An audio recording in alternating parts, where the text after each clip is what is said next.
የኢትዮጵያ ኦርቶዶክስ ተዋሕዶ ለማግኘት ላቀደች Egyptian Prime Minister as the in response to the formidable challenge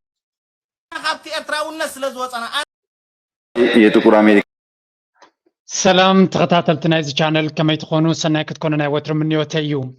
ሎሚ ዝተፈላለዩ አርስታት ንኹልና ክጠቕሙና ዝኽእሉ ክንመሃረሎምን ክነቅሓሎምን ዘለና ዝበልኩም ናይ ዞባና ከምኡውን ብዛዕባ ሃገርና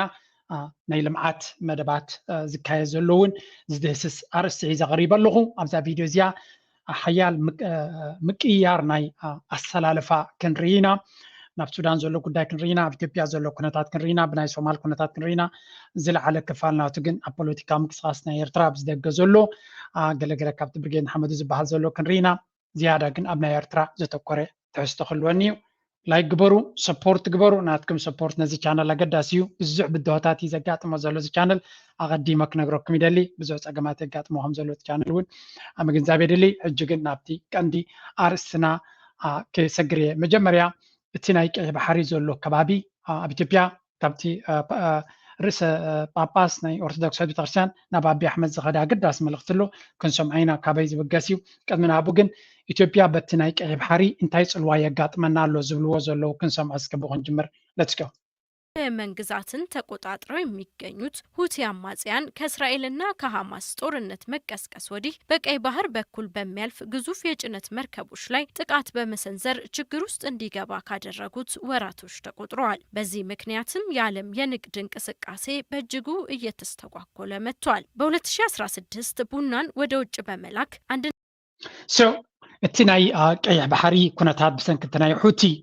ብምክንያት ኣብ መንጎ እስራኤልን ፍልስጤምን ዝካየድ ዘሎ ብጋዛ ንዑ ምክንያት ብምጥቃም ነቲ መስመር ናይ ንግዲ ከም ዝዓፀዎን ብዙሕ ሽግር ከም ዘጋጠመን ንዛረብ ነርና እዚ ኩነታት እዚ ኣብ ኢትዮጵያ እንታይ ዓይነት ኣብ ልዕሊ እቲ ዘሎ ናይ ቁጠባ ፀገም እንታይ ፀገም ወሲኹ ከም ዘሎ ክገልፁ ጀሚሮም ኣለዉ ብፍላይ እቲ ናብ ኤሮጳ ዝኸይድ ናብ ኣሜሪካ ዝኸይድ ዝነበረ ናይ ንግዲ ኣብቲ ዞባ ናይ ቀይሕ ባሕሪ ናይ ሬድሲ ከባቢ ብዙሓት መራኽብ ናብኡ ይቐርባ ኣለዋን ስለምንታይ ናይ ኢንሹራንስ ፀገም ኣጋጢሙ ስለ ዘሎ ናብቲ ባቤል መንደብ ዝቐርባ መራኽብ ክቡር ናይ ኢንሹራንስ ካቨሬጅ ወይ ከዓ ሸፈነ ስለ ዘድልየን ብዙሓት መራኽብ ወይ ከዓ ብዙሓት ወነንቲ መራኽብ ናብቲ ቦታ ክቐርቡ ይደልዩን እዮም ስለዚ ዞባና ክሳዕ ክንደይ ተፀልዩ ከም ዘሎ ዝገልፅ ነቲ ናይ ንግዲ ነቲ ሰደድ ናይ ኢትዮጵያ ከመይ ፀልይዎ ከም ዘሎ ክገልፁ ክሰምዕዎም ኢኹም እዚ ድማ ብዓብዩ ነቲ ዞባ ፀሉ ዘሎ ኩነታት ነጥብ 7 ቢሊዮን ዶላር ለማግኘት ላቀደችው ኢትዮጵያስ ምን አስከትሎባት ይሆን? የሬድሲ ችግር እንግዲህ የኛ ችግር ብቻም ሳይሆን የዓለም አቀፍ ችግር ነው። የመርከብ ወጪ 27% ጭማሪ እየተጠየቀበት ነው። ሁለተኛ አንድ መርከብ ይሄንን የጉዞ መስመሩን በማስተካከል የአንድ መርከብ የነዳጅ ወጪ ብቻ እስከ 1 ሚሊዮን ዶላር ነው። የሚሄድበትን ጊዜ እስከ 2 ሳምንት ድረስ ጨምሯል እና ይሄ የገዢው ወጪ ስለሆነ ሌሎችን አማራጮች የማየት እድል በር ይከፍታል ማለት ነውና እነዚህ እንታይ ዝብል ዘሎ ኣገዳሲ ነጥቢ እውን እዩ እቲ ኣጋጢሙ ዘሎ ናይ ሺፒንግ ወይ ከዓ ናይ መጓዓዝያ ፀገም እቲ መስመር ብደቡብ ኣፍሪቃ ጌራ ኮሊላ ክትከይድ ኮይና እታ መርከብ ዋጋ ናታ ክውስኽ እዩ ዋጋ ናታ ክውስኽ ከሎ እንታይ ማለት እዩ እዚ ብዙሕ ትርጉም እዩ ዘለዎ ምክንያቱ ጥረ ነገር ከም በዓል ቡን ዲኻ ኣቮካዶ ዲኻ ዝኾነ ነገር ጥረ ነገር ትሸይጥ እንተለኻ ወይ ካሮ ሕርሻዊ ነገር ኣብ ካልእ ዓለም ክፈሪ ዝኽእል ትሸይጥ እንተለኻ ዋጋ ናይ መጓዓዝያ ክውስኽ ከሎ ናብቲ ዝገዝእ ዘሎ ዓሚል ናይ ኤሮጳ ዘሎ ዲ ናይ ኣሜሪካ ዘሎ እቲ ዋጋ ክውስኽ እዩ ስለዚ ኣዝዩ ፀቢብ ውድድር ዘለዎ ዕዳጋ ስለዝኾነ ንኣብነት ቡን እንታይ ወሲድና እቲ ቡን ንሳቶም ዝጥቀምሉ ዘለዉ ኣበይ ከሎ ቡን ካልእ ኣብ ብራዚል ኣሎ ኣብ ካልእ ላቲን ኣሜሪካ ስለዚ ብሰንኪ እዚ መጓዓዝያ እቲ ዋጋ ናይቲ ቡን ንስኻ ክሸጠሉ ትግደ ዘለኻ ዋጋ እንተወሲኹ እቶም ገዛእቲ ካብ ካልኦት ክገዝኡ ክመርፁ እዮም ስለዚ ዓብ ናይ ቁጠባ ዝቕባቤ ወይ ከዓ ሽግር ክፈጥር ዝኽእል ኩነታት ምዃኑ ምግንዛብ የድሊ ስለዚ ኢትዮጵያ ይኹን ካልኦት ሃገራት ኣብቲ ዞባ ዘለዋ ብቀይሕ ባሕሪ ኣቢሎም ብስዊስ ካናል ገይሮም ናብ ኤሮጳ ናብ ካልእ ክሸጡ ዝኽእሉ ዝነበሩ ኣገዳሲ ዕዳጋናቶም ሕጂ ብሰንኪቲ ዝኸልሉ ዘሎ ካልኦት ዕዳጋታት ተወዳዲሮም ዝያዳ ጠለብን ተመረፀነትን ክረኽቡ ይኽእሉ እዮም ነቲ ንግዲ ድማ ዓብይ ሽግር ክፈጥር ይኽእል እዩ ስለዚ ተወሳኺ ተፅዕኖ ኣብ ልዕሊ ኢትዮጵያ ወሪዱ ዘሎ ኩነታት ኣብ ልዕሊ እቲ ዞባ ኤርትራ ካብ ዝዋን እዚ ብዙሕ ንደገ ዝሰደድ ሰደድ ስለ ዘይብላ ካልእ እውን እንተኾነ ትጥቀመሉ ዝነበረት ልዑል ምቅያር ዝተገበረ ይመስለንን እቲ ዝያዳ ናብ ኤውሮፓ ናብ እስራኤል ክሸጡ ዝኽእሉ ዝነበሩ ንኣብነት ኢትዮጵያ ናብ እስራኤል እውን ትሸይጥ ነይራ ክትከውን ትኽእል እያ እትቡን ማለት እዩ ኣብዚ እዋን እዚ ግን ናብ እስራኤል ዝኸይድ ኩነታት ተዓፅዩ ስለ ዘሎ ብፍላይ ናብ እስራኤል ዝኸይድ ዝነበረ ድማ ብልዑል ዋጋ ክውስኽ ስለ ዝኽእል ነቲ ንግዲ ዓብ ፀገም ክፈጥረሉ ከም ዝኽእል ነቲ ተፅዕኖ ናይ ቁጠባ ዘሎ ኣብ ኢትዮጵያ ድማ መሊሱ ከብእሶ ከም ዝኽእል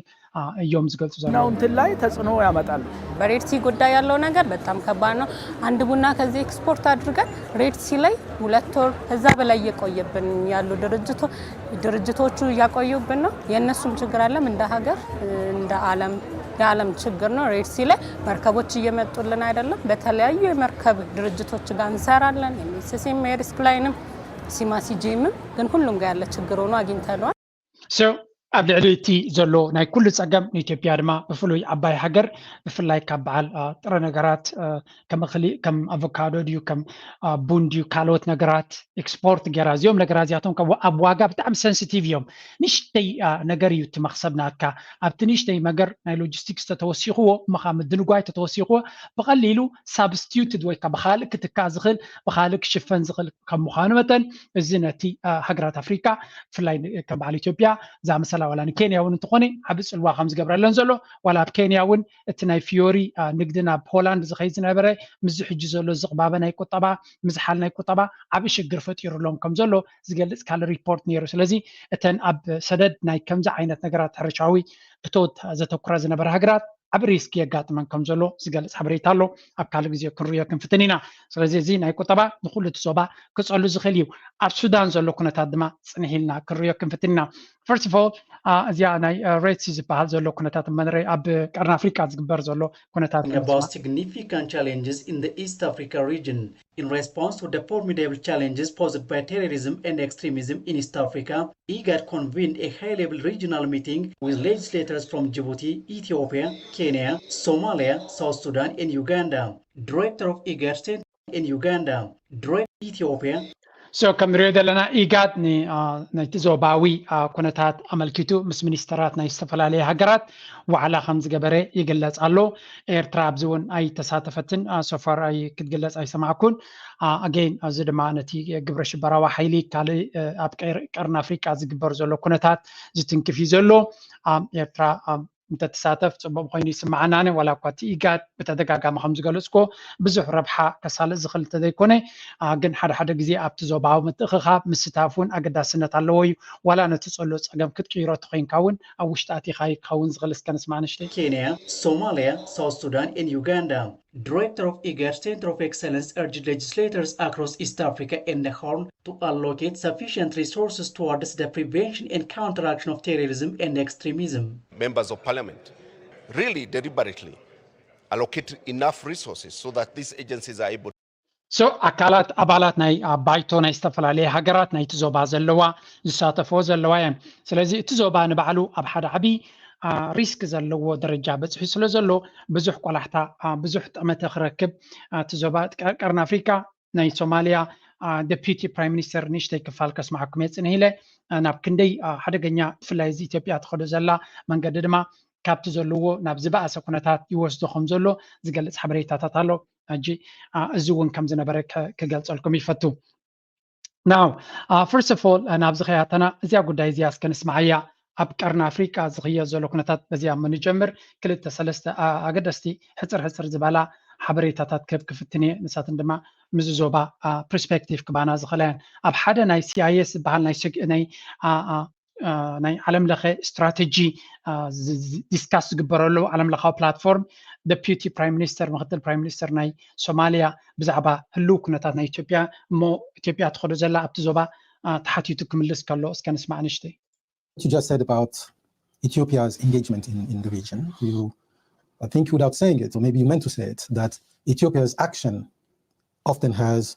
the actions often have negative repercussions for the region, and the case of Al-Shabaab being one of them. Do you see this latest action, the Memorandum of Understanding between Somaliland and Ethiopia, as such action with tremendous potential for? So, እቲ ኢትዮጵያ ትገብሮ ዘላ ኢትዮጵያ ኣብ ነዊሕ እዋን ድሕሪ ተመሊስና እንተሪና ኣብቲ ዞባቲ ናይ ኢትዮጵያ ስጉምትታት ብዙሕ ጽልዋ ከም ዘለዎ ናብ ካልኦት ሃገራት ጎቦ ትገልጽ ነርካ ነዋሕታ ቪድዮ ምናልባት ከትኩም ኣብቲ CSIS ዝብል ከትኩም ክሰምዋ ትኽእሉ ኢኹም ግን ብዙሕ ብዛዕባ ውሽጣዊ ጉዳይ ናይ ሶማልያ ስለ ዝዛረብ ነቲ ዞባ ዝምልከት ጥራይ ኣምፂልኩም ዘለኹ ኣብዚ እንታይ ዝብል ዘሎ ናይ ኢትዮጵያ ኣክሽን ብፍላይ ሕጂ ምስ ሶማሊላንድ ሓሲባቶ ዘላ ነቲ ዞባ ብኸመይ ክጸልዎ ይኽእል ቅድሚ ሕጂ ዝወሰደቶ ስጉምቲ ኣብ 2006 ምትእትታው ናብ ሶማልያ ነቲ አልሸባብ ዝበሃል ከም ዝዓብን ከም ዝሕይልን ዓብ ብድሆ ከም ዝፈጥርን ዝገበረ ነይሩ እዚ ሕጂ ዘሎ ኩነታት ከ ኣብ ሶማልያ ኣብቲ ዞባ እንታይ ጽልዋ ክልዎ ይኽእል እናበለ ዝሓቶ ዘሎ ምስ ናይ ቱርኪ ኣተሓሒዙ ማለት እዩ trouble for both countries, Ethiopia and Somalia, but potentially more even for Somalia. Well, of course. And I think the intelligence reports that we're getting indicate that Al-Shabaab have already started to use this as a recruitment campaign in these developments. And as the Somali people were increasingly coming to reject Al-Shabaab and its ways, this really risks our peace building and state building agenda in the immediate sense and also the long term. But this is not a threat to only Somalia. Ethiopia's ill-informed decision to infringe on the sovereignty and rights of the Somali state has the prospect of creating much bigger problem than to Somalia. So, ብሕፅር ዝበለ እንታይ ኢሉ ዝምልሰሉ ዘሎ እቲ ብርግጽ ናይ ኢትዮጵያ ስጉምትታት ንሶማልያ ብኩሉ መንገዲ ክጸልዎ ጸኒሕሎ ሕጂ እውን እዚ ሓድሽ ስጉምቲ ካብ ዕለት ሓደ ወርሒ ሓደ ናይ ሶማሊላንድ ዝተገብረ ስምምዕ እውን እንተኾነ ነቲ አልሸባብ ድሮ ሓድሽ ሰባት ንምቕጻር ዕድል ፈጢሩሉ ከም ዘሎ ምክንያቱ ንሶማልያ ከምዚ ዓይነት ወረርቲ ይመጽኡ ኣለዉ ዝብል ነቲ አልሸባብ ዝበሃል ሓይሊ ሰባት ንክቆጽር እሞ መሊስ ሓያል ከም ዝኸውን እዩ ዝገብሮ ዘሎ ዳርጋ ንዓመታት ዝተሰርሓሉ እሞ ኣብ ጽቡቕ ደረጃ በፂሕና ኣሎ ኣብ ዘለና ንአልሸባብ ሰይርና ነቲ ሃገር ርግኣት ንክንፈጥር ወታደራዊ ዓቕሚ ናይ ሶማልያ ኣብ ምህናፅ ኣብ ፀጥታ ናይቲ ሃገር ንምውሓስ ኣብ ዝፃረሉ ዘሎ እዚ ሓድሽ ሓሳብ ድማ ነቲ አልሸባብ መሊሱ ሓደሽቲ ሰባት ቆፂሩ ሓይሉ ነቲ ሃገር ንድሕሪት ክመልሳ ከም ዝኽእል ዝገልጽ ዘሎ ግን ናይ ኢትዮጵያ ኩነታት ግን ነቲ ዞባ እውን ብዓብዪ ክጸልዎ ዝኽእል እዩ ብኸመይ ንዝብል ሕጂ ናብ ኢትዮጵያ ከይሰገርና እዚኣ ጥራይ ንስማዕ እዮ Ethiopia itself is grappling with multiple domestic challenges. I mean, the Horn of Africa, when you look from faraway places, is known, sadly, for a history of conflicts. In the last 10 years, 20 years, 30 years, you look back at history,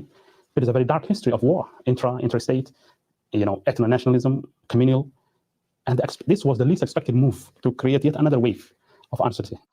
So, ኣብ ታሪክ መለሲልና እንተሪና ድማ ቀርኒ ኣፍሪካ ዳርጋ 30 ዓመት ይብላ ኣሎ 53 ዓመት ተኸይድካ እውን ካብ ሰብዓታት ጀሚሩ ካብ ስሳታት ጀሚሩ ዕረፍቲ ዘይረኸበ ዞባ እዩ ናይ ኤርትራ ቃልሲ ጥራይ ካብ ስሳታት ጀሚሩ ክሳብ 9 ነይሩ ሶማል ምስ ኢትዮጵያ ዝነበረ ኣብ ሰብዓታት ዝነበረ ኩነታት ኣብ 9 ብምፍራስ ናይ ሶማልያ ዝተዛዘመ ድሕሪኡ ድማ ኣብ ሶማልያ ዝቐፀለ ክራይሲስ ናይ ኤርትራን ኢትዮጵያን ኣብ 98 ናይ ሱዳን ፅንሒልና ክንሪኢና ነፍሱ ዝኸኣለ ሕልኽላኽ ንዓመታት ዝቐፀለ ክሳብ ሕጂ ድማ ዘዕረፈ ሕጂ ድማ ኣብ ዝለዓለ ጥርዙ በፂሕዎ ዘሎ ስለዚ እታ ዞባት እያ ኣብዞም ኩለን ኩነታት ተሪና ድማ ኢትዮጵያ ብጀካ እቲ ናይ ሱዳን ኣገለ ክፋል ናይ ሱዳን ኢድ ነይርዎም ዓብይ ኣስተዋፅኦ ኣብቲ ዝርገትን ዘይርግኣትን ኢትዮጵያ ጥራሕ ዘይኮነስ ንኢትዮጵያ ከም መሳርሒ ዝጥቀሙ ሃገራት ድማ ኣብቲ ዞባ ጽልዎም ንምዕዛዝ ወይ ከዓ ንምውሓስ ናቶም ረብሓ ንምውሓስ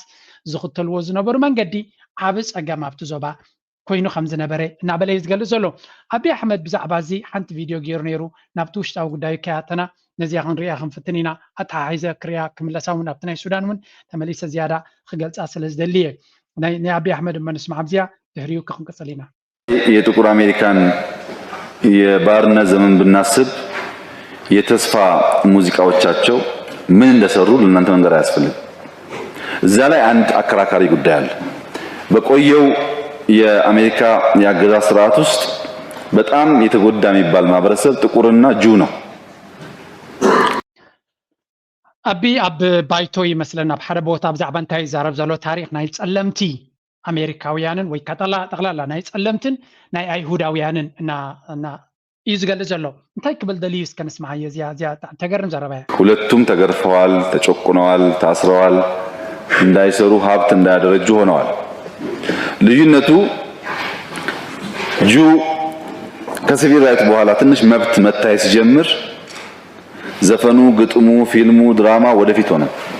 እንዴት ዓለምን ኮንከር ማድረግ እንደሚችል ኢኮኖሚክ ፓወር መፍጠር እንደሚችል ያስባል። ጥቁር ደግሞ እዚህ ላይ ቆሞ ትናንትና ኮገረፉ፣ ገደሉ፣ እንዲያደረጉ ይላል። አሁን ያለው ትውልድ ትናንትና ውስጥ እንዲኖር አደረገው። እነዚህ ደግሞ አሁን ነገ ውስጥ እንዲያስብ አደረጉት። 50 ዓመት አልሞላም ጁ ሀብታም ሆነ፣ ጁ ፓወርፉል ሆነ፣ ጥቁር ነፃ ደሃ ሆነ። ለምሳሌ እንታይ ዝብል ዘሎ አቢ አሕመድ ኣብዚ 50 ዓመት 60 ዓመት ተመሊስና እንተሪናዮም ወይ ድማ ኣብ ካልኣይ ኩናት ዓለም ግዜ ኣይሁድ ኣብ ጭቆናን ኣብ ሽግርን ኣብ ስቃይን እዮም ነይሮም። ኣፍሪካውያን ድማ ከምኡ ነዊሕ እዋን ተገፊዖም ነይሮም። ኣይሁዳውያን ግን ኣብ ዝሓለፈ 50 60 ዓመት ተመሊስና እንተሪና ፊልም ናቶም፣ ሙዚቃ ናቶም፣ ኣሰራርሓ ናቶም ኩሉ ንቅድሚት ዝጥምት እምበር ኣብቲ ጭቆና ናቶም ዝተመርኮሰ ነገር ኣይሰርሑን። ስለዚ ንቅድሚት ጠሚቶም ስለዝኸዱ ቅድሚት ከይዶም ሎሚ ፓወርፉል ሕብረተሰብ ብቁጠባ ብፖለቲካ ብኩሉ ንቅድሚት መፅኦም ይብል ኣሎ። ፀለምቲ ግን ኩሉ ግዜ ናይ ድሕሪት ዝሓለፎም ከምዚ ኮይነ ከምዚ ኣጋጢምኒ ከምዚ ኮይነ ምን እናበልና ስለንነብር ድሕሪት ተሪፍና ወላ ሓንቲ ቁም ነገር ክንገብር ኣይከኣልና እናበለ ይዛረብ ዘሎ። ጅዝ እንታይ ማለት እዩ ብሓፈሻ ከምዚ ኦቨር ሲምፕሊፊኬሽን ብሎ ኣቃሊልካ ነገራት ምርኣይ ማለት እዩ። ፀለምትን ኣይሁድን ሓደ ዓይነት ታሪክ ኣይነበሮምን። ኣይሁድ ኣብቲ ናይ ምናልባት ንሱ እቲ ታሪክ ከፊላዊ ስለዝርዮ ወይ ብከፊል ስለዘንብቦ ክኸውን ዝኽእል ዝብላነ ኣይሁድ ኣብቲ ግዜ ካልኣይ ኩናት ዓለም ወይ ካብ 30ታት ክሳብ 45 ጥራይ ኣጋጢሞም ነይሩ። ቅድሚኡ ግን ኦልሬዲ ሃብታማት እዮም ነይሮም፣ ብዙሕ ፀጋታት ነይርዎም እዩ። ኢንፋክት ሓደ ካብቲ ሂትለር ኣንፃሮም ክገብሮ ዝካኣለ ኣመና ሓያላትን ብቁጠባ ንቅድሚት ስለ ዝፀንሑን እዚኣቶም ኩሉ ተቆፃፂሮማ ካብ ዝብል ሜንታሊቲ ዝተበገሰ ምዃኑ እውን ይዝንተዩ። ዝተፈላለየ ምክንያታት ክትበሉ ትኽእል ኢኻ። ኦቨር ዶሚኔት ከምዚ ሕጂ ኣሜሪካ ዶሚኔት ገይሮም ብኩሉ ሒዞማ ዘለዉ ነታ ጀርመን እውን ከምኡ ገይሮም ብኩሉ እናሓዝዋ ስለ ዝመፁ ካብ ውስጥ ዝመፀ ግብረ መልሲ ነይሩ ዝብሉ እውን ኣለዉ። ምናልባት ነናትካ መልሲ ክትበሉ ትኽእል ኢኻ። ፀሊም ግን ዝሓለፈ 300 ዓመት ተኸይድካ ካብ ባርነት፣ ካብ ጭቆና፣ ካብ ስቃይ፣ ካብ መግዛእቲ፣ ካብ ጊላነት ብፍላይ ኣብ ኣሜሪካ ዘሎ ማለት እዩ ክሳብ ሕጂ እውን ካብቲ ዘሎ ፀገም ኣይወፀን። ካልእ ነገር ክገብር ይኽእል እወ ክገብር ክእል ነይሩ። ግን ስቲል እታ እንኩ ክትገብር ትኽእል ትበሃል ሃገር ታሱ ዝመርሓ ዘሎ ሃገር እያ። ኢትዮጵያ ትበሃል ዘይተገዛእት ሃገር፣ ምዕራባውያን ብዙሕ ዘይበደልዋ ሃገር ትበሃል እሳ እያ። ባት ኢትዮጵያ ኣብ ታሪኻ ብግምጣሉ ተሪኻያ ድሕሪ እቲ ጊላነት ወይ ከዓ ሰብ ጊላ ኮይኑ ምንባር ናይ መወዳእታ ድሒሩ ካብ ጊላነት ሓራ ዝወፀላ ሃገር ኢትዮጵያ። ኢትዮጵያ ክሳብ ኣብ ዝቐረበ ዓመታት ሰብ ጊላ ኮይኑ ኣብ ትሕቲ ካልኦት ይግዛእ ነይሩ። ስለዚ ታሪክ ነይርዎም እዩ። ኢትዮጵያ እታ እንኮ ሓያል ምዕራባዊ ፅልዋ ዘየጋጠማ እንድሕር ኮይና እሞ ንሳ ክሳብ ሎሚ ረጤትን እኽልን ትልምን እንተላ ኣይ ዶንት ኣንደርስታንድ ብኸመይ ተገምቲሉ ከምኡ ክዛረብ ዝኽእል ታሪኮም ብኸመይ እዮም ክገልፅዎ ዝኽእሉ ንኢትዮጵያ ብምጥማት ኣፍሪካውያን ክሳብ ክንደይ ተስፋ ቆርፅኦም ዝኽእሉ ኣይርድኦምን እንዲ ኮይኑ ዘይተገዛእት ሃገር ናይ ኤውሮፓ ኢትዮጵያ እንድሕር ኮይና ኢትዮጵያ ድማ ቀዳመይቲ ረጤት ካብ ኣሜሪካን ኤውሮፓን ትፅበተ ኮይና ናይ ፀለምቲ ዕጫ እንታይ ክኸውን ዝኽእል ወይ እንታይ እቲ ፖቴንሻል ኢልካ ንኽትዛረብ ኣይ ዶንት ኖ ብኸመይ ከም ዝርድዎ ግን መብዛሕትኡ ብግምጣል ኢኻ ከተንብበ ትኽእል። ምናልባት ምስ ኢትዮጵያ ተሓሒዝና እዛ ጉዳይ እዚኣ ለንቀነቅ ኣዛራቢት ኮይና ዘላ ስምዕዋ እስኪ። Egyptian Prime Minister as the deal that will reshape Egypt's economic fortunes in the short term. واعتقد هذا هو الرقم الأضخم كاستثمارات أجنبية مباشرة. This is by far the largest foreign direct investment to enter Egypt in any time, year or date in Egypt's history. It will guarantee further influx of investments throughout the project's different stages and will help Egypt overcome its current economic crisis. The project is to build Ras Al Hikma city, 350 kilometers northwest. So, ኣብ መንጎ ግብፅን ኣብ መንጎ ኣቡዳቢ ወይ ከዓ UAE ኢማራት ተፈፂሙ ዘሎ ስምምዕ ብጣዕሚ ኣዛራቢ ኮይኑ ዘሎ ቀዳማይ ኣብ ታሪክ ናይ ግብፂ እቲ ዝለዓለ ዲል ተባሂሉ ኣሎ። ኣዲኹም ራስ አልኸይማ ሲቲ ትበሃል 350 ኪሎ ሜትር ኖርት ኦፍ ካይሮ ካብ ካይሮ 350 ኪሎ ሜትር ርሒቓ ትርከብ ወደባዊት ከተማ እያ። ኣብኣ ናይ 170 ሚሊዮን ስኩዌር ሜትርስ ሓድሽ ከተማ ወይ ሓድሽ ተተቕርፂ ክህነፅ እዩ። ግብፂ ካብዚ ኢጅፕት ቱ ሪቴይን 35% ናይቲ ፕሮጀክት ዋንነት ናይ ግብፂ ክኸውን ዝተረፈ ናይ UAE ክኸውን ማለት እዩ። ቶታል ኢንቨስትመንት ውል ቢ ልዕሊ 150 ቢልዮን ዶላር ኢንቨስትድ ክኾነሉ እዩ። ንሕጂ ናይ 35 ቢልዮን ኢሎም ኣለዉ፣ ግን ኣብ መወዳእታ ፕሮጀክትን ክሳብ 150 ቢልዮን ኢንቨስትድ ክኸውን እዩ። ስራሕ ናይ ኮንስትራክሽን ወይ ከዓ ህንፀትካ ኣብ 25 ክጅምር እዩ። 25 ክጅምር ክበሃል ከሎ ግን ገለ ክፋል ናይቲ ቁጠባ ድሮ ናብ ግብፂ ኣትዩ ኣብ ኢኮኖሚ ናይ ግብፂ ልዑል ኣስተዋፅኦ ክገብር ጀሚሩ ኣሎ ልስናው። ስለዚ UAE ስትራቴጂካዊ ጠማምታናታ ቀይራ ክትህሉ ትኽእል እያ። ናይ ስትራቴጂ ለውጢ ድማ ክንርኢ ከም ንኽእል እዩ ዘርእየኒ። Of Cairo on the Mediterranean Sea coast. The area developed will be 170 million square meters. Egypt will retain a 35% share in the project, while total investments will be about $150 billion. Construction work is to begin in 2025. Egypt will only give the land, while all infrastructure and construction work will be by the ADQ-led consortium. It will be a fully integrated city with schools, hospitals, universities, a free zone and So ግብፂ መሬት ጥራይ ትቦም ዘላ ኩሉ እቲ ፕሮጀክት ትህንፀት በቲ ናይ ግብፂ በቲ ናይ UAE ፕሮጀክት ይከውን ኢንቨስትመንት ኣርም ናቶም ይከውን እዚ ማለት ድማ ኢማራት ኣብ ግብፂ ሂውጅ ኢንቨስትመንት ዓብ ኢንቨስትመንት እያ ትገብር ዘላ እዚ ድማ ኣብ መንጎ ግብፅን UAEን ዝኾነ ፍልልይ እንተነይሩ እዚ ክቕየር ከም ዝኽእል ነዚያ ስለምንታይ የምፅኣኩም ኣለኹ ኣብ ሱዳን ዘሎ ኩነታት ብኸመይ ክቕየር ይኽእል ክንርኢና ሕጂ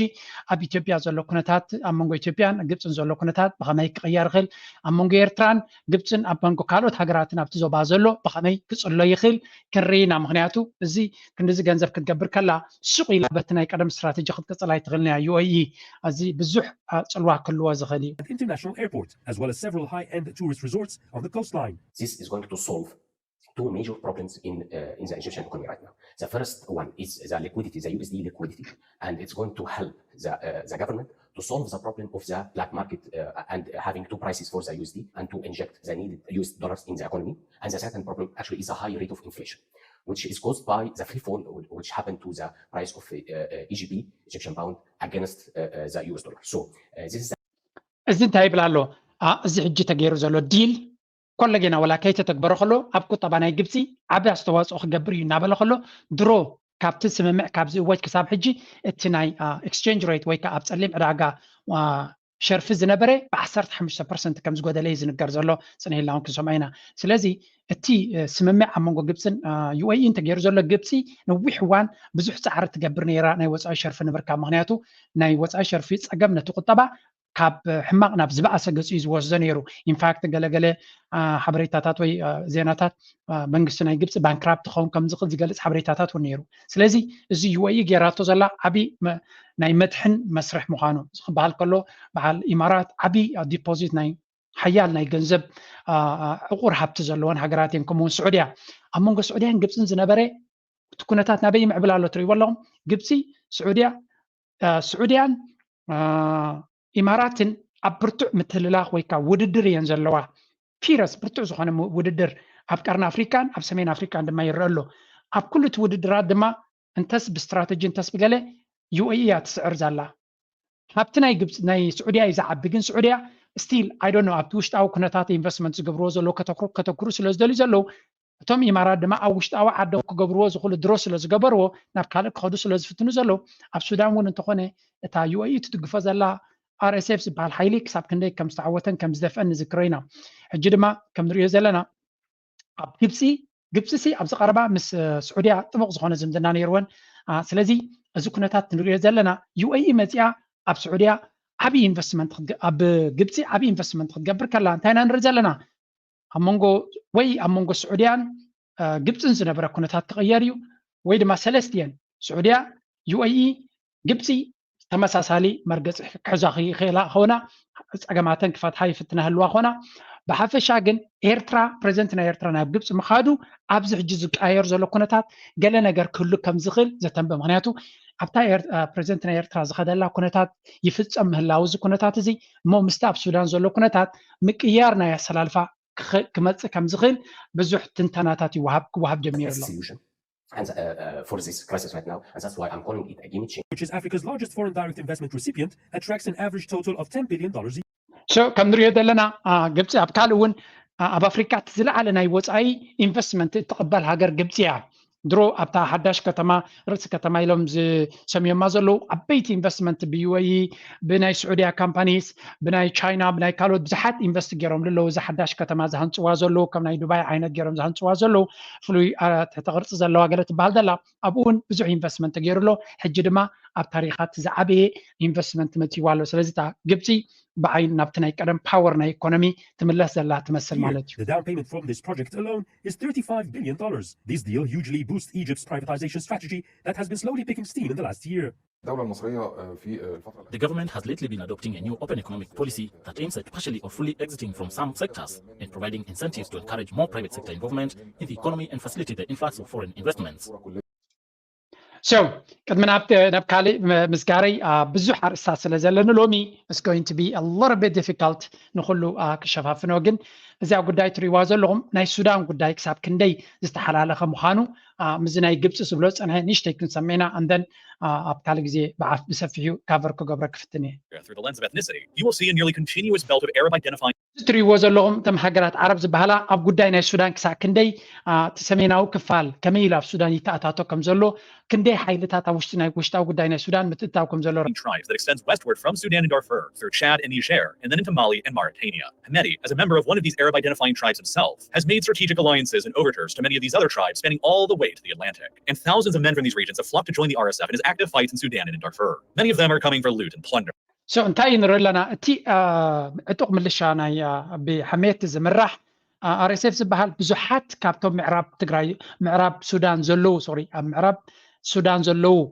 ዓሌታት ኣብ ካልኦት ሃገራት ናይ ኣፍሪቃ እውን ስለ ዘለዉ ብብሎም ኣብ መፂኦም ኣብቲ ጉዳይ ይሳተፉ ከም ዘለውን ከም ዝብልዎ ዘለዉ ድማ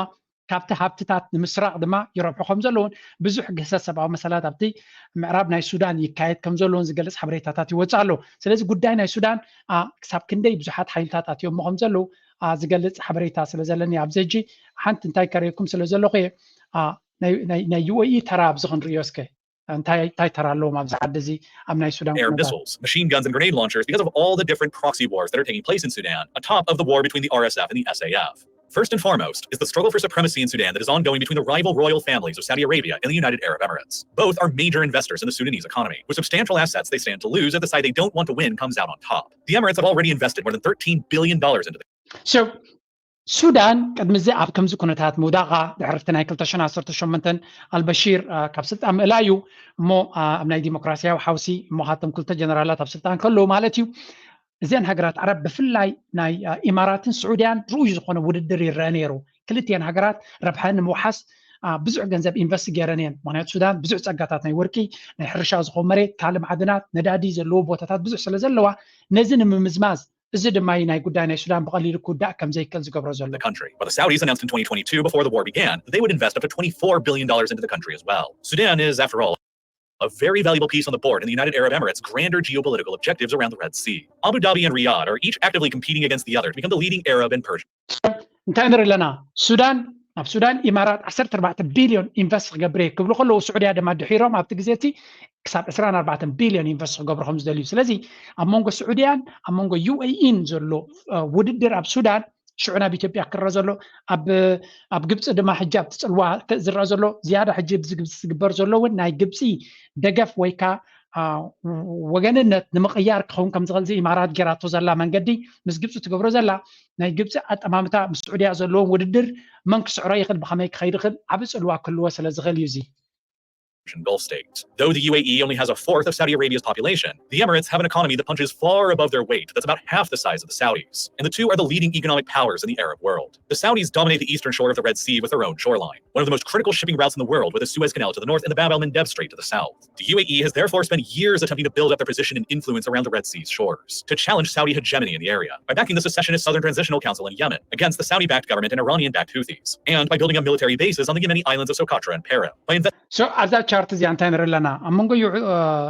ኢማራትን ስዑድያን ዘሎ ውድድር ብርቱዕ ከም ዝኾነ ወላ እኳ ቁጠባ ናይ ግብፂ ዓቢ ተኾነ UAE ግን ብብርቱዕ ቃልሲ ኣብዚ ካልእ ሃገራት ክትዋሳእ ፈቲና ነይራ እዚ ሕጂ ነቲ ናይ ቅዒ ባሕሪ ስዑድያ ገጅፍ መሬት ስለ ዘለዋ እሞኻ ዶብ ምስተን ቅዒ ባሕሪ ዘለዎን ብቐጥታ ብባሕሪ ስለትዳወብ ንሱዳን ንኤርትራ ከምኡውን ንግብፂ ስለዚ ነቲ ቀይ ባሕሪ ዳርጋ ዝያዳ ኣብቲ ሬድ ሲ ፎርም ዝበሃል እውን ንUAE ኣየእተዋን ምክንያቱ ብንየው ገፅ ስለ ዘላ ኣብ ቀይ ባሕሪ ስለዘየላ ስለዚ ኢማራት ነዚ ነገር እዚ ብየመን ይኹን ብሱዳን ይኹን ብግብፂ ይኹን ኣብ ላዕሊ እውን እንተኾነ ኣብ ሊብያ ኣብቲ ገማግም ናይ ማእከላይ ባሕሪ ስትራቴጂክ ቦታታት ሒዛላ ኣብ ሶማሊላንድ ዘሎ ኩነታት ኣብ በርበራ ዘሎ ኣብ ሶቃትራ ትብል ዘላ ናይ የመን ዝነበረ ደሴት ከምኡውን ኣብ ካልእ ቦሳሶ ዝበሃል ኣብ ሶማልያ ኣብ ብዙሕ ቦታታት ነዚ ናይ ስዑድያ ነገር ካውንተር ወይ ከዓ ንምውድዳር ብዙሕ ስትራቴጂካዊ ምንቅስቃሳት ትገብር ነይራ እያ እዚ ድማ ነቲ ዞባ ብዙሕ ፅልዋ ከም ዝገብረሉ ዘሎ ምግንዛብ የድሊ investing hundreds of millions of dollars into developing the port of Berbera nearby to the Red Sea in the breakaway state of Somaliland, by supporting the government of Abiy Ahmed in Ethiopia, and by cultivating ties to the RSF and Hemeti in Sudan, whose fighters the UAE used in Yemen and fought alongside of in Libya before the war in Sudan even began. The UAE then quickly chose to back Hemedti and the RSF in Sudan once the war began, hoping that an outright RSF victory in the country would cement their growing geopolitical influence and clout in the Red Sea region at the expense of the Saudis. And although Abu Dhabi denies it, there is tank weapons in addition to convoys carrying Libyan. So ከም ትሪእዎ ዘለኹም ብኩሉ ሓይልታት ካብ ሊብያ እቲ ዘለዎም ኣብኡ ፅልዋ ዘለዎም ካብ ኣፅዋር የምፁ ከም ዝነበሩን ብጫት ገይሮም ይእትዉ ከም ዝነበሩን ብሓፈሻ እንታይ ንኽንርኢ ለየ ዝገብር ዘለኹ እቲ ኩነታት ምዝ ናይ ኣብ ግብፂ ተገይሩ ዘሎ ዓብዪ ናይ ኣሰላልፋ ለውጢ ክገብር ከም ዝኽእልን እቲ ኩነታት ድማ ብዙሕ ምዕባለታት ከስዕብ ዝኽእል ክስተት ከም ዝኾነ ኣብ ካልእ ግዜ ከምፅኦ ክፍትን እየ ቢካዝ for now ብዙሕ ትሕዝቶታት ስለ ዘለኒ ንኩሉኻ ካቨር ክገብሮ ስለ ዘይክእል ኣብ ካልእ ግዜ ነዛ ናይ ሱዳን ንበይና ክንሪኣ ክንፍትን ኢና ምናልባት እቲ ናይ ኤርትራ ናብኡ ምኻዶም ዝኾነ ብዙሕ ናይ ዝተገበረ ስምምዓት እውን ኣይተገለፀን ስለዚ እዚ ንባዕሉ ሓደ ሓበሬታ እዩ ዝባካ ስለምንታይ መብዛሕትኡ ኣብቲ ጂኦፖለቲካ ናይቲ ዞባ ዝምልከት ርክባት ከም ዝነበረ እዩ ዝገልፀካ ምክንያቱ እዚ ነገር ናይ ስትራቴጂ ጉዳይ ስለ ዝኾነ ብወግዕ ዝግለፅ እውን ኣይኮነን ናበይ ገፁ ክኸይድ እዩ ምስ ግዜ ክንሪኦ ኢና ንመለስ ሕጂ ናብቲ ናይ ኢትዮጵያ እንታይ ይግበራሎ ናብ ኤርትራ ካሽዑ ክምለስ ኢና የኢትዮጵያ ኦርቶዶክስ ተዋሕዶ ፓትርያርክ አቡነ ማትያስ ለጠቅላይ ሚኒስትሩ በድጋሚ ደብዳቤ ጻፉም። አቡኑ ታላቋን ቤተክርስቲያንን የተለያዩ አካላት የሚያደርሱባት በደል እየተባባሰ ነው ብለዋል። ፓትርያርኩ ደብዳቤውን የጻፉት ከዚህ በፊት 2 ጊዜ ለላኩት ደብዳቤ ምላሽ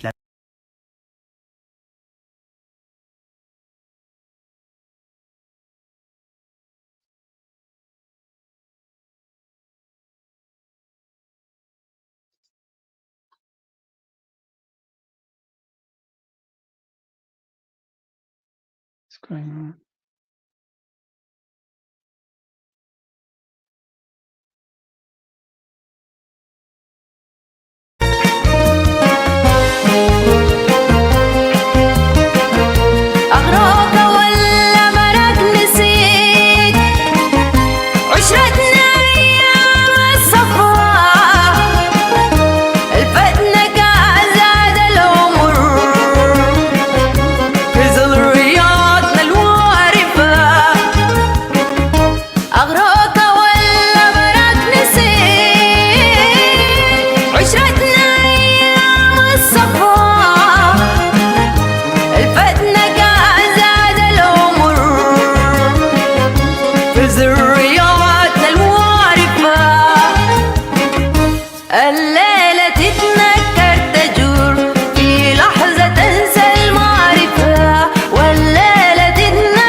So the درف زيا كيتكم اب يوتيوب سمعوا زيات امت درفي ناي سودان هلا ملس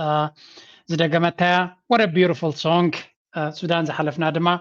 مساتون زتعاس فقر سلازلنا نزعابيه كيتكم سمعوا let's go back to the news የኢትዮጵያ ኦርቶዶክስ ተዋሕዶ ፓትርያርክ አቡነ ማትያስ ለጠቅላይ ሚኒስትሩ በድጋሚ ደብዳቤ ጻፉም። አቡኑ ታላቋን ቤተክርስቲያንን የተለያዩ አካላት የሚያደርሱባት በደል እየተባባሰ ነው ብለዋል።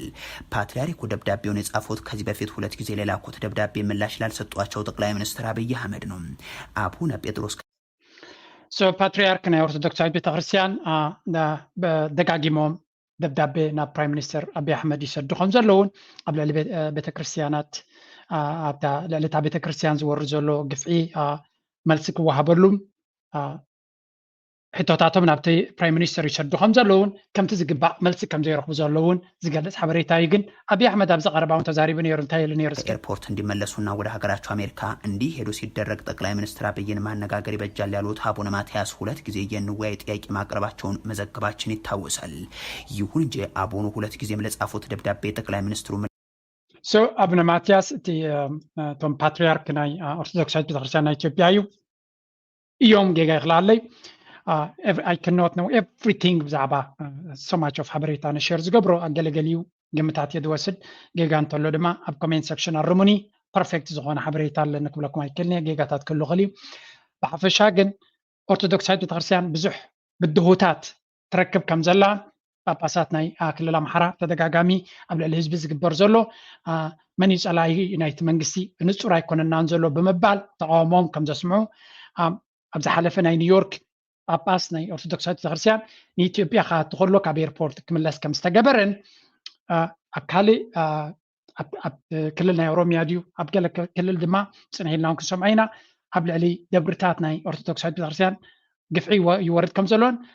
መነኮሳት ከም ዝተቆተሉን ዝገልጽ ሓበሬታውን አለ። ለጻፉት ደብዳቤ ጠቅላይ ሚኒስትሩ ምላሽ አልሰጡም።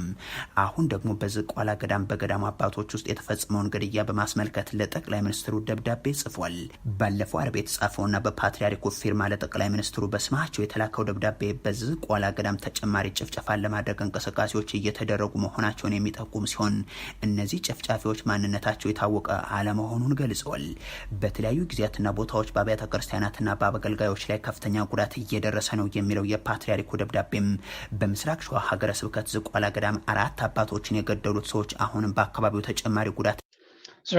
እቲ ግፍዒ ኣብ ልዕሊ ህዝቢ ኣብ ልዕሊ ቤተ ክርስቲያን ኣብ ልዕሊ መነኮሳትን ካህናትን ኣብ ልዕሊ ካልኦትን ብፍላይ ኣብ ክልል ኣምሓራ ዝግበር ዘሎ ጽንዒልና ክንሪኦ ኢና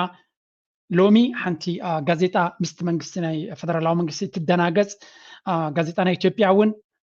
ውግእ ኣብ መንጎ ፌደራላዊ መንግስትን ኣብ መንጎ ፋኖን ኣዝዩ ጽዑጽዕ ከም ዘሎን ብዙሕ ሽግራት ይፈጥር ከም ዘሎን ኣብ ገለገለ ወገናት ድማ ኣብ ከባቢ ደብረ ዳሞ ከምኡውን ኣብ ካልእ ተደፊኡ እቲ ሰራዊት ናይ ፌደራል ይወፅእ ከም ዘሎን ሓደ መራሒ ኣዛዚ ናይ ሓደ ሓይሊ ድማ ተማሪኹ ከም ዘሎን ብዙሕ ምዕባለታት ከም ዘሎ again ኣብ ትዊተር ብዙሕ ሓበሬታ ዝወፅእ ግን how do you confirm those things is a very difficult thing ምክንያቱ ኣብ ግዜ ሰውራ ኣብ ግዜ ውግእ ዘሎ ኩነታት ብካልኦት ምንጭታት ክረጋገጽ ኣይክእልኒ ናይ ኢትዮጵያ ሓበሬታ ግን ተደጋጋሚ እቲ ኩነታት ከቢድ ከም ዘሎን እቲ መንግስቲ እውን ብዙሕ ብድሆታት የጋጥሞ ከም ዘሎን ከም ግብረ መልስናቱ ድማ ስጉምቲ ካብ ምውሳድ ድሕሪ ይብል ከም ዘየሎን ዝገልጽ እዩ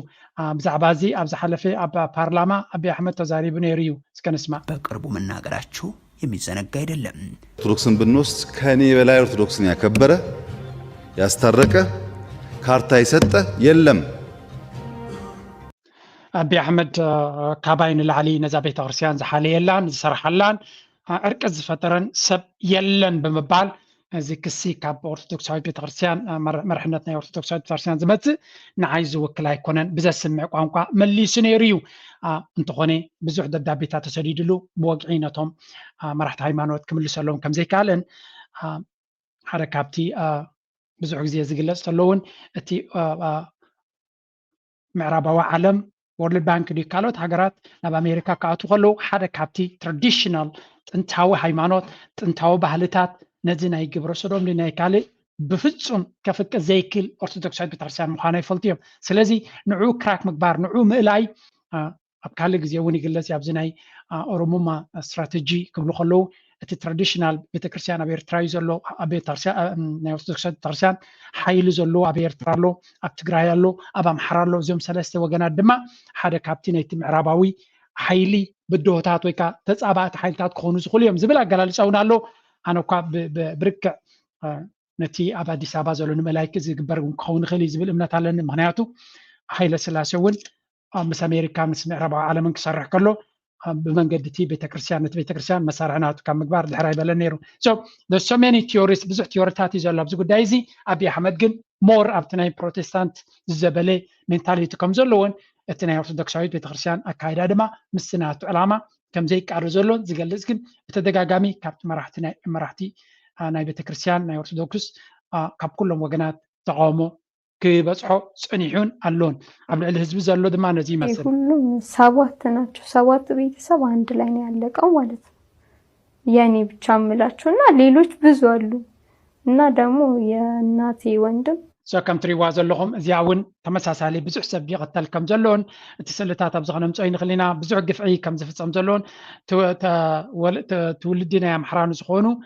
كم اباقع ويكا كم انسساتات كم زرقوا من النارق دما قاتلوهم دحر كم زيبلون سلازي بانجليش ترجمهم ناب ميديا عالم يمص ولو تقفعي زكايا زلو بإثيوبيا قليل كم زيكونن تهاجر نابي قصا كتكيت كم تخل دما نمقماتا بزح قمتات كم زوهاب زلو مقلات يدلي دحن so much about these things. Let's proceed to other neighbor of Tigray زكايا زلو تقارو غنتا يبلو إليت مجمر ياسك بزخن جمر لن كنا زارة بقوين زلو أتلقى حسيو يدر زي خامي رحمو وايزا سيت تشكر عامل مسمقنا زلول رايا ما كم زقرمي زاسي لزيا أب سوشيال ميديا زح أزارة بيتن كات عيتن كوينا الله أتو سبحان نجا أب سوشيال ميديا متيوم أزكونتات زي مزاربي أرستخين له ريغمات خونيهم أنا من تعلمي أنا كومنتا هيبلاني but as it is there's a lot of things you can see in here أتمساسالي كال فيديو زيات رايونا يكونتن كال فيديو ونيرايا نعت مسل نمنتاي أمنتاي كونتات أقاتيمو تسلب على سلاد زارب بزح كتزارب له أي زعدم ونا يكونن سلازي again زعبا ناي تقراي إليت بزح دزارب كونتات فترة له سيطان قال ملا مسجني مس سيطان تتحاز بعد سيطان دي عسيلهم من يوم للو مسجني مس سيطان بقى حسيو يدر زي الفوت السؤال لقمات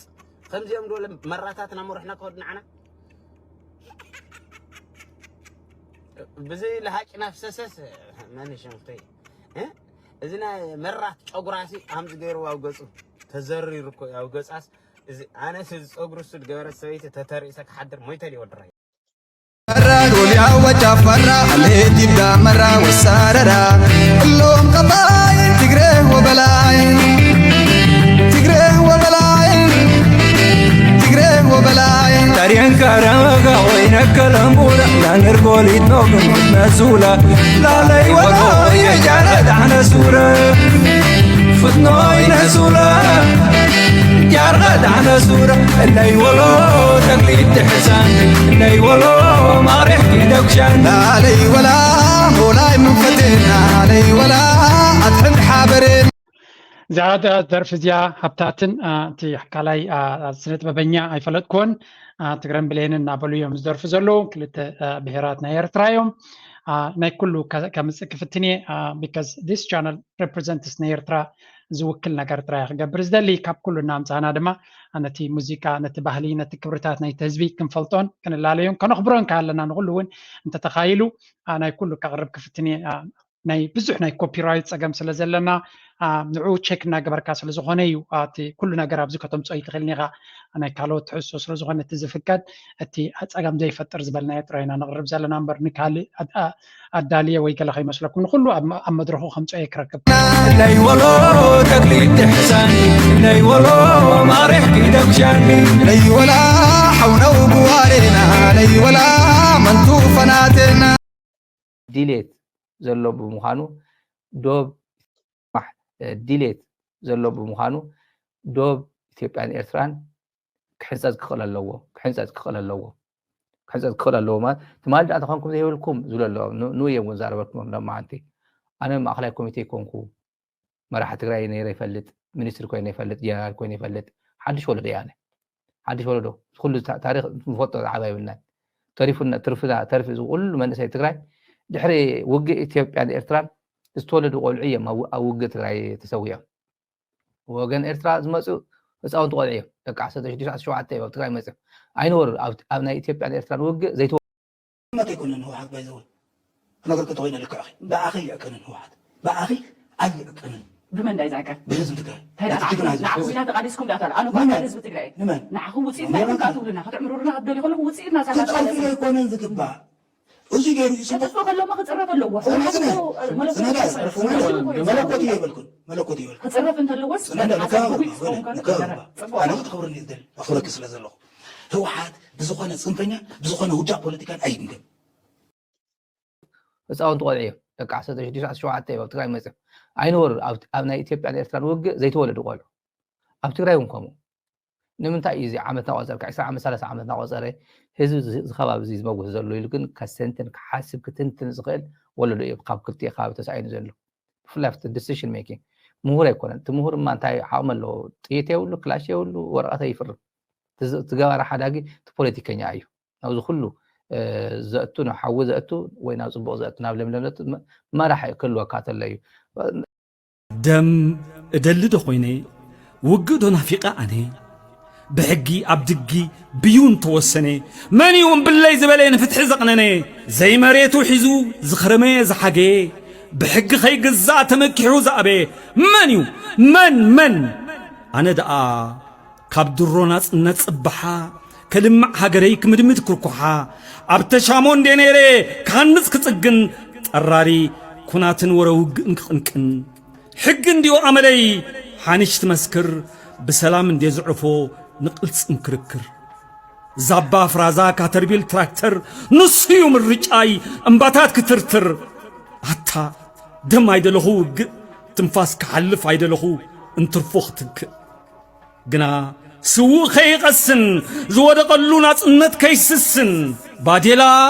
ኣፍራዛ ሒዘ ኸይፍርዝን ብእገዳ ድኽነት ተሃምሸ ክቓዝን ቤተይ ቤት ጸገም ክገብርዎ ቤት ሓዘን ከጥፉኒ ዝሓለሙ ዝደኸሙ ዝኸድዑኒ ቀጽሮም ዝጠለሙ ሓደራ ስውእ ክፍጽም ጽንዓት ተቐኒተ እናተጓነኹ ሕልናይ ሰቢተ ንዓመታት ብዓቕሊ መኪተ ከምቲ ትፈልጦ ኣረብሪበዮ ነቲ ምስሉ ሰሓተ ነቲ ቦታ ሒዙ ልዝብ ዝመጎተ ሓደራኻ ለበዋኻ ሒዘ ስውእ ተዓዊተ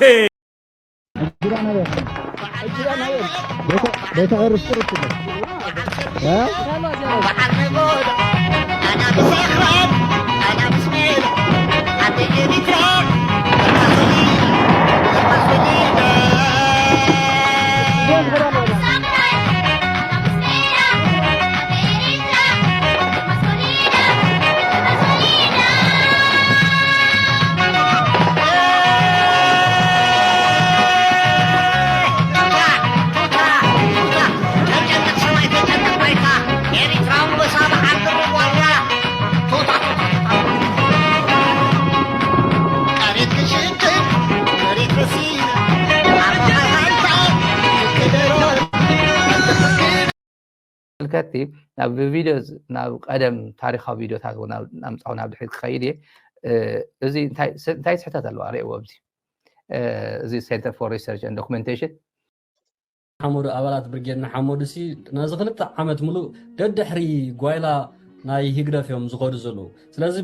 بغزيم بغلبت انكرا خلو وراو بغنزب انكرا خلو خسارو زبزح خوين دسمعك معناتو تي ناي مود اتا غولسي كنسعسعنا ايتسعسعنا بزبل كتع ايكونن كحصر زغبو خابو زعب جول كابو زعب شوت يلندي اتي اي تمالي سب كما خبلكم كله كدعدو طلامدو اغلدو نابلكم نسب تداغم نيركم باغو بخمس منقدي فتحدو ديمقراسي كتوحس هاي تخيلنيخا تعلما جن نقليكم كم خمسين بري كاب افكم سلازلنا مرقاقتي بزح كندك ما ينخلينا ننوح وان سراحكم له أما وداتا بخمسة أمس موتاتكم يو. مسيخم تمع تجار خوينكم أب تجري صورة صدق ولا تولدوا لحراي تجار إن الخا تجرع اللي مسأنا تجرع مسأنا تجرع تجرواين تخدينا يلك تجرع كاد خدم سخاية تجرواين تلك مسيخة عرف قالوا أمناتي هوتيل مسيخة حاضر كخفيل كا أفتاليتي مسل كأذا خبر الكامبرت هوتيل ناتكا يخوني ناتكم يخوني هوتيل نايب على الهوتيل يتهوتيل قدمنا له لجن مسيهم تصقع مو ሚሳኤል ተኩስልካስ ከካ እንተ ሚሳኤል መምጻእ ሓጢያት ኣይኮነን ሳይና ገርና ካልተ ገብረ ነገር የለ ሓለ ነዛ ዲያስፖራ ዘሎ ህዝብና እንታይ መልእክት ኣለካ هو ንዓቶም ዝያዳ እንታይ እዩ ሕጂ ትሕጉሰካ ነገር ምስለካ ከምታ አንተ ይድበልኩሃ ኣብ ውሽጢ ሃሉ ኣብ ደገ ሃሉ ሲ ሓደ ኢና ንሕና እስኻ ካብ ደገ መፂኻ ኣነ ብዝለኹ ስራሕና ግን ሓደ እዩ ደሎ 24 ሰዓት ነፍሲ ወከፍ ሰብ ብዛዕባ ሃገሩ ይዳሓስብ ደሎ ምክንያቱ ካብ ምጥማት ካብ ጎራብቲ ምድዋሽ ኣይዳሕና እዚኣ ክንታዳ ክንድሕን ኮይና ሰላምና ክትወሓስ ናጽነትና ክወሓስ እንተዳ ኮይኑ ኻኒ ከምዛ ዘለና ይኽንቅጽል በርትዑ ተማሃሩ ኻኒ ተማሃሩ ክሰጉ ምክንያቱ ኣብዚ መፅኦም መምሃራን ክኾኑ أبزنا نحن حدنا هنا دلنا نحن هنداو مسي بزخمهر أفغانستان مسي بنزق هلا ودخل زيجار نزبا مرارا مطرا تقوار عبد حشو سادمبا عبد باقي حكير ما كل كتمان ما يقعدوا في الزتقال كوينو ناسات لعلي شحن كل 200 هكتار كا كحرس كمدة بحزنا دلا مالتي زينا يبحك لو محمد بقزيونا بساعتون أفتنا نقلوا عن سلزوانة نايلو محمد مداركتي أقولن توم نسيمنا دلو أوبريتراتون نيبحكي بتي نحن عندنا أجواء سلزوار زلو تسرح عوتي زلو حرصت بوجنا سلات استقبل لهم دقف بمسكان تزوهاب زلو عقل قلوت نتي بأبعر للا على يتحرسو داري غوز عن حمريت حرشان نقيلو سلزوطا أبجزي زري بأبعر نزقبر محرس كم زغلولو أبريهام زي التراكتر زي شعات التراكتر سرحو زلوها نايكن دي قلوبة بعراية فأمالتي بوزح بحسبها لنا زيادة أنا بعراية دي بلن أي قلوبة زي بلن سدراتة قادل سدرا سوا أسر زلوها مقلل عمام الله بقى خوينون كفلك دقوم أغنى عنه لنغل عزيز وحادة سلسلة ميت السبعان مالت كفل زي كل دقوم مالتي عم نقل دي المسئلة نازلوها نايب حكتي سعر وسي تقلبيتو سعر بويت زي اللي يخوين زلو حجي صحاي كهرمو يخنقسيو عبر تسفى ذهب كنتات ري واللهم I think إيرترا بروهي متاعيا للو خلو دما تعرام هزبي سريحو كنبر زدلي رهيسو كنبر زدلي كاب جراتو كاب جوردينو كاب دكانو كاب صامو بصعرو كنبر زدلي هزبي زلنا زحلفه كندي عمتات زخدنا منقد دما كاب زخونه يكون كاب سماي زمص معنا كم زي يله كاب زخونه يكون كمصاكا زغلفلو ريتيت كم زي يله نا امريكا يكون ناي كندا ريتيت كم زي يله اندحر امينو تحبرتسب ابروسس انت تسقيرو قدمون كومينيرو نزي اندحر امينو خيدو هاجر نبز بلص نبز حشي درجه كديب تخليا تسقعنت منالبات انكو صقم كوينا زلنا زوم كاب دغن حول زلنا نبزح سدرا بيت ابلاشينا لنا قدنا نسدرانا محجازنا ناي سدرانا انشورانس سلازخوناينا سلازي منالباتهم سدرانا كسلو زرخ بزلو اي دخمون كونو خوليوم بحفشاغن ازن ريو زلنا تزبي اب حرشان هنصان يغوايه كمزلو كالون هنصا زملكت اب كال غزي كمصالكم كفتني نايلوم فيديو كيتنا وحن سلازلخو ابزخ قارصه I hope كابزي استمهرنايو بزح ነገር كله دغفناتكم ايتقارصو نزي channel support ግበሩ you never know something can happen ገለ ዝኾነ እንታጋጢ ምዚ channel ድማ ክንሕብረኩም ኢና ኣብ ካል ቦታ እንቅጽሊና ትስራሕ ቀሊል ብድሆታት ከም ዘይብሉ መገንዛብ የድሊ ናይሎ ማርስቲ ግን ኣብዚ ኩዴ ኣብ ካል አርስቲ ክሳብ ንረኸብ ምዝያ ለቦዋ ክገትፈኩም ትለቦዋ ሰሜኩም ድማ ናብ ትግባሩ ኩልና ክንጓይ ከም ዘለና ናይ አፍሪካ ቁጠባዊ ዕቤት ዝገድሰካ ተኾይኑ እዚ መልእኽቲ ዝስምዓዮ መጀመርያ ገንዘብካ ኣብ ስቶክ ማርኬት ኢንቨስት ግበሮ ንከዓቢ ምኽንያቱ ኣብ ባንኩ ከፊሉ ዘሎ ገንዘብካ ባንኪ ዝጥቀመሉ ዘሎ ንኤውሮጳ ንኣሜሪካን ድማ የማዕብለሉ ኣሎ ቁፅሪ ክልተ ንኣፍሪካ ክጠቅም ዝኽእል ክእለትን ፍልጠትን ንኽንሕዝ ክንብገስ ኣለና ቢዝነስ ክንመሃር ክንክእል ኣለና ሎሚ ተተማሂርና ኣብዚ ምዕቡል ዓለም ኢና ድማ ንኣፍሪካ ክንጠቕማ ንኽእል ቁጥር 3 ኣብ ኣፍሪካ ንሃንጾ ቢዝነስ ወይ ይኹን ካልእ ትካል መደብ ክህልወና ክኽእል ኣለዎ ነዚ ንክንገብር እቲ ኣብ ስቶክ ማርኬት ከምኡውን ኣብ ክሪፕቶ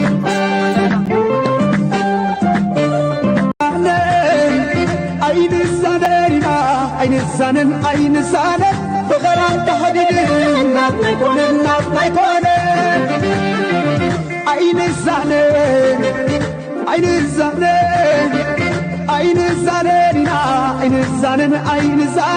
بغرات تحديد ناس نايكون يمن سكان بعزو العيد تحتي حسنا حسان وريتهم أمثلتي أنا لتتفي يا بنو حبيبو أميتنا وسيو كبرمبو نقزانا قبرادسو